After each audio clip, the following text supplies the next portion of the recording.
Luto na ang ating kinamatisang manok chicken. Kain na tayo, guys.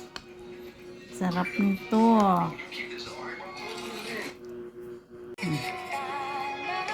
Sarap. Kumain ka ng patatas. Ayan. Ayan. Kulang ata sa tubig ng kanin ah. Huwag ko lagyan ng patatas. Patas, sarap yan. Kanin.